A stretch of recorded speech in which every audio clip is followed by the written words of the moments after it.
부상전화랑 저랑 썸 타고 그런 사이는 아니거든요.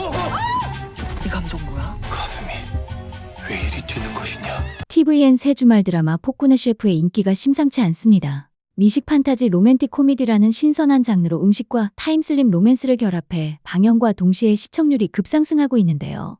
이뮤나, 이채민 등 주연 배우들의 물오른 연기와 섬세한 연출에 시청자들의 호평이 쏟아지고 있습니다. 요즘 시청자들의 입맛에 딱 맞는 퓨전 사극이 제대로 통한 셈이죠. 지난 23일 첫 방송에서는 프랑스 미슐랭 3스타 셰프인 연지영이 500년 전 조선시대로 타임슬립하면서 폭군 이연을 만나고 뛰어난 요리 실력으로 사람들의 입맛을 사로잡는 이야기가 흥미진진하게 그려졌습니다. 영화 엑시트 이후 코믹 연기에 물이 오른 배우 이뮤나는 조선시대 왕을 상대로도 할 말은 다 하는 연지영 역을 완벽하게 소화했습니다. 특히 이채민 배우가 연기한 폭군 이연은 첫 방송 전 우려를 기대로 바꿔놓았습니다. 안정된 사극톤 연기에 대한 칭찬이 이어지고 있고요. 유나보다 10살 어린 이채민과의 조합이 찰떡 같다는 반응과 함께 두 사람의 묘한 연상연하 케미에 시청자들은 열광하고 있습니다. 다 큰 남자가 옷을 왜 풀어헤치고 있는 거야? 진정하자. 사마 선공개 장면에서 은은한 조명에 복근을 자랑하듯 저고리를 풀어헤치고 퇴폐미 뿜뿜 내뿜으며 야릇하게 연지영을 바라보는 장면? 보는 순간 이채민 배우의 섹시한 자태와 분위기에 깜짝 놀랐습니다. 앞으로 궁궐에서 펼쳐질 좌충우돌 로맨스가 더욱 기대되네요. 폭군의 셰프는 타임슬립 드라마라는 점에서 철인왕후와 비교되곤 합니다. 가장 큰 차이점은 주인공의 설정인데요. 철인왕후는 능력이 있는 남성 셰프가 조선시대 중전에 몸에 빙이 되는 설정이었지만 폭군의 셰프는 미슐랭 셰프 연지영이 자신의 몸 그대로 조선시대로 넘어왔다는 점이 가장 큰 차이점입니다. 요리를 소재로 한 점은 신선하고 현대 셰프가 과거의 왕과 사랑에 빠진다는 뻔한 이야기 같지만 아는 맛이 무섭다는 말처럼 너무나 흥미진진합니다. 음식을 맛본 인물들의 뒤로 재료가 날아다니거나 소름 돋는 표정에 털이 서는 장면, 폭죽이 터지는 등 만화적인 시각 효과도 극의 재미를 더합니다. 배우들의 맛깔나는 연기와 실감나는 맛 표현도 드라마의 디테일을 살리는 중요한 요소입니다. 과하지 않은 코믹 연기와 주조연 배우들의 안정적인 톤, 그리고 흥미로운 떡밥까지 더해져 스토리가 탄탄하게 이어지고 있습니다.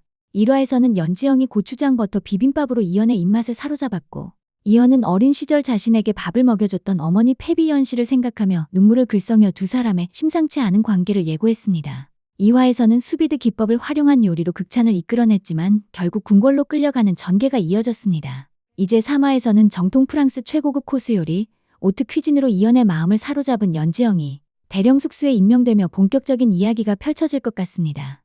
폭군의 셰프는 바람에 화원 뿌리 깊은 나무 밤에 피는 꽃을 연출하며 사극 불패 신화를 기록한 장태유 감독의 신작이라는 점에서 시청자들의 기대를 한몸에 받았습니다. 뻔한 전개에 대한 시청자들의 우려를 예상이라도 한 듯 장태유 감독은 한 끗 차이로 강한 한 수를 뒀습니다. 바로 음식에 대한 디테일한 연출이죠. 장태유 감독은 음식과 요리에 대한 세밀한 과정을 극화하여 재미를 추구했다고 설명했습니다. 감독은 현대의 프렌치 셰프가 만드는 요리의 세계와 절대 미각을 가진 왕의 맛평가를 드라마로 풀어내면서 요리 그 자체의 재미를 느낄 수 있을 것이라며 시청자들이 드라마를 보면서 정말 저 음식을 먹고 싶다는 허기를 느끼면 좋겠다는 바람을 전했습니다. 특히 음식이라는 소재는 과거와 현재, 권력과 생존을 잇는 중요한 연결고리로 작품의 차별성을 더합니다. 제작진은 궁중 요리의 현대적 기법을 접목한 연지영의 창의적인 퓨전 요리를 주요 볼거리로 내세우고 있는데요. 전문 셰프와 흑백 요리사 푸드 스타일리스트 팀의 자문을 통해 식욕을 돋우는 비주얼의 음식들을 선보이며 시청자들의 침샘을 자극하고 있습니다. 여기에 서바이벌과 로맨스라는 키워드를 추가해 폭군의 셰프만의 차별성을 더했습니다. 폭군으로부터 살아남기 위해 매번 요리에 목숨을 걸고 오직 음식을 매개로 두 주인공이 서사를 쌓아간다는 설정이 신선하죠.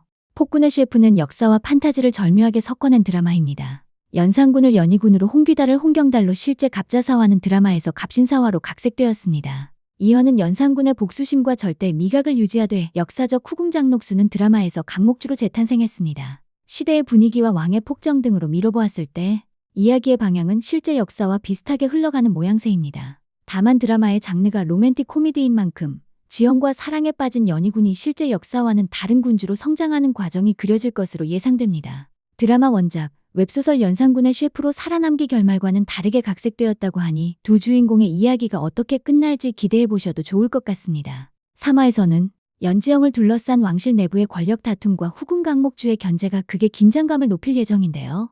뱀을 풀고 음식에 뭔가를 넣고 연지영을 위기에 빠뜨리기 위해 덫을 놓는 장면이 등장합니다. 강목주의 계략에도 역사 지식을 꿰뚫고 있는 연지영이 어떻게 맞설지 기대됩니다. 한편 연지영은 수락관의 낙하산으로 들어간 거라 기존 수락관 사람들의 시선이 곱지 않은데요. 감초 연기 엄숙수 역의 김광규 배우님과 유나의 케미도 너무 기대가 됩니다. 아직 본격적인 갈등과 로맨스가 시작되지 않았는데도 뜨거운 반응을 얻고 있는 만큼 앞으로 시청률은 더 오를 것으로 예상됩니다. 이대로라면 두 자릿수 시청률도 문제 없을 것 같네요. 주말을 기다리게 만드는 폭군의 셰프, 드신과 함께 더 재미있게 즐겨보아요.